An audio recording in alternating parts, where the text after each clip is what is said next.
I'm trying to board a bike. So when you not there? No, it's like now.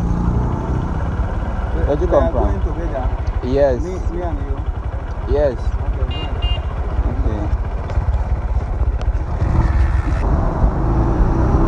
So we had someone. So yeah, I'm going to. A very scary experience, a risky one.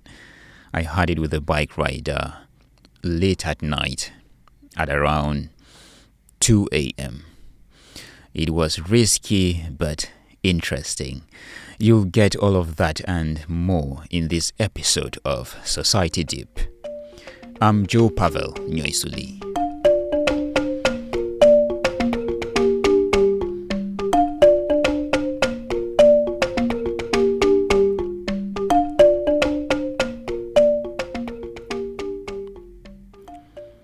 So, in this episode of the podcast, we will talk about the risks that are involved in boarding a bike, what to watch out for, how to identify when it's safe and when it's not. Mercy Ngum will be joining us. She is a journalist.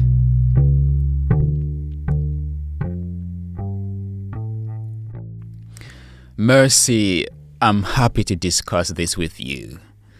You have one experience of yours in Yaoundé. You'll tell us about that. But before that, how are you doing? Hi, Pavel. I'm fine. Thank you for asking. I'm waxing strong. I'm doing well. I can feel it in your voice. You are fine. You're doing okay. Now, bikes everywhere. Everywhere you go, you find bikes. They are actually becoming indispensable. But it comes with a lot of risks. So many risks. By the way, before we ride on, can you tell us about that experience of yours? Concerning my experience, it was at Carrefour Sam. I don't really want to say it was late because it was 8:30, 9 p.m. I don't really remember the exact hour, but it was about that time, and the roads were a little bit scanty. I'm sure by then most people were already at their homes, so it was just a few of us waiting for a taxi. We were at the taxi stop at Carrefour Sam, and suddenly this bike zooms in front of me, and before I could realize it, my back was it was actually seized. I had it in front of me, so they just dragged it and it came out. um I want to believe that maybe I was a little bit careless. I don't know, there are days like that my head was totally off, and that is how I lost my bag with all of my important documents, important identification documents, because I did not have my certificates in the bag anyways, and my phone and my purse and some other valuables like that, just like that. It was really, really stressful and traumatizing for me. I can imagine the confusion that you found yourself in. It's really sad, a story. Okay. I equally had my own experience. It was different from yours, though. I went out on a late night ride, and I was just trying to understand something from these bike riders. It was very late. It was at around 2 a.m. I got out. I tried to get a bike. It was really interesting. The experience was scary, risky, but interesting. You should listen to it. This is how it felt like.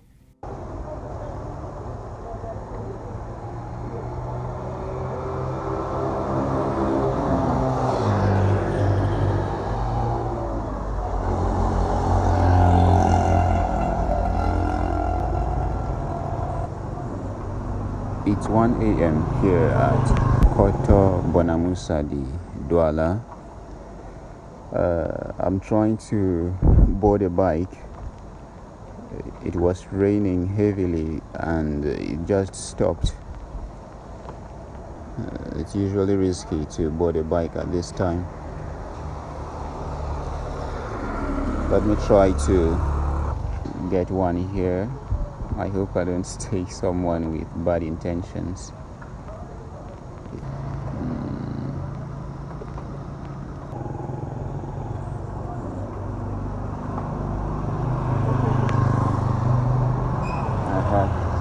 Carrefour des immeubles.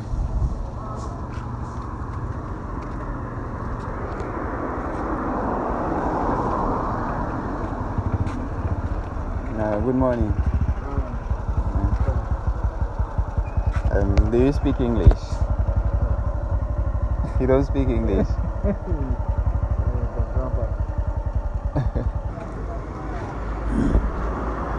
Yeah.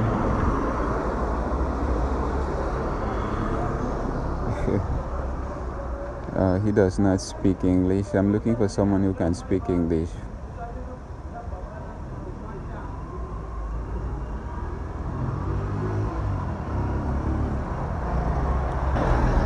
Carrefour des immeubles. Can you speak English? Je ne sais pas bien, mais je comprends, mais je ne sais pas bien.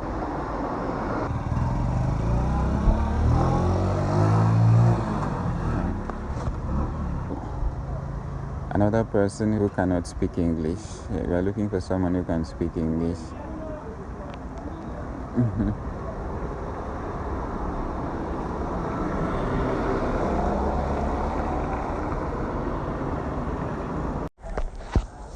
It appears it's not going to be easy to have a bike rider that can speak English along this road. Let's just wait a bit. Carrefour des immeubles. Carrefour des immeubles. I don't know, can you speak English? Yes. So I'm trying to find out if you can speak English. Okay.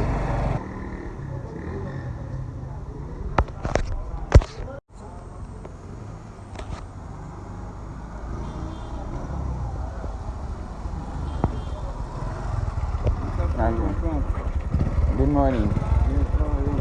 I'm fine, and you? You want to go? Yes, I want to go to Carrefour des immeubles. Yeah. No, the thing is, I want to climb on the bike. No, it's like now. Where do you come from? Yes. Me and you. Yes. Okay. So we had someone. So yeah, I'm going to ask you a few questions. Like you carry people at night, right? I don't know. There are some risks that come with it. So how can someone know that they are boarding a bike, that they are taking a bike which if the people has disclosed it is you will go with this man, but if she is only jersey like that, yes, it is not good. Okay, so the person has to have a jersey. Yes, gilet like that. Okay. Yes. So if the person does not have a jersey, it's you risky. have to see here. Yes, the name of the place. I can see it. Yes.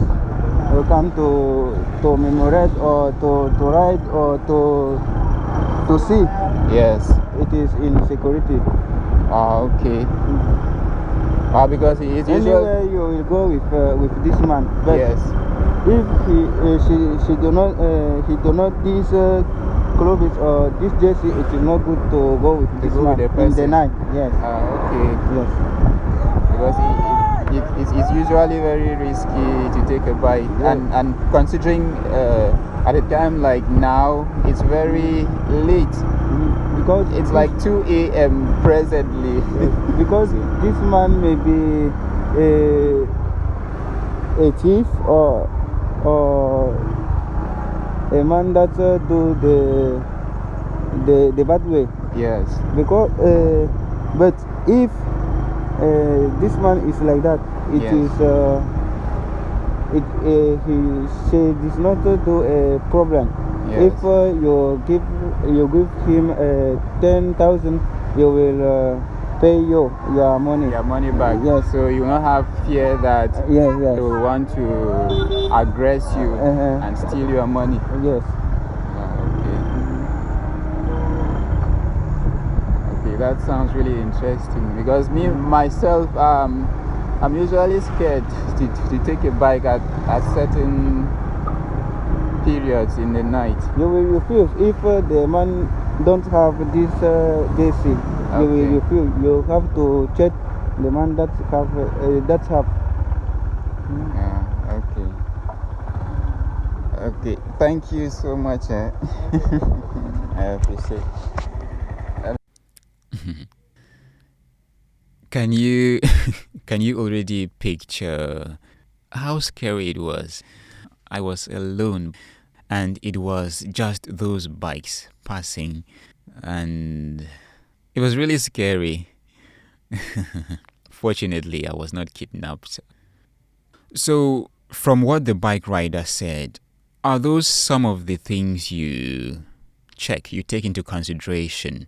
He mentioned the uniform that the bike riders have to put on to indicate that it's safe. Are those some of the things that you take into consideration when boarding a bike, or do you have some extra things that you verify to be sure that it's safe? Pavel, before I answer you, I just want to comment on what you did. I think that was really brave. That is really, really brave. I don't think personally that is something I can do. And, I called you cafe because you really put yourself out there. And as you said, thank God you were not kidnapped. As for what the bike rider said, I don't think that's something that I had ever thought of it or taken into consideration.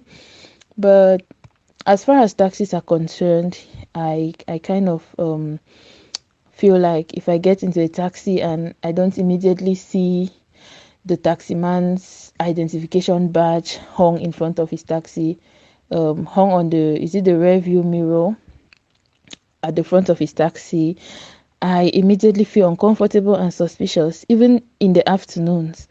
At night, I cannot even dare if I get into a taxi and I don't see that, I step out. As for the bike riders, that I don't think that's something that I had ever taken note of, because I think 99% of our bike men, first of all, they don't even wear those their uniforms, the vest as we call it. Even though I've noticed that some do, but a majority of bikes don't wear it, and I don't know why. And I think this is something that, I mean, considering the times that we are in, I think this is something that really needs to be looked into, because I think those their uniforms are just like taxi identifications, because I believe at the back of it there is a number, there is a zone, and there are some other vital informations that can help you just in case you get into trouble. I think that is a very good point, and I don't think that's a point that a lot of people pay attention to, but I think now I will have to start paying attention to that, and I think so many people as well are going to start paying attention to that too.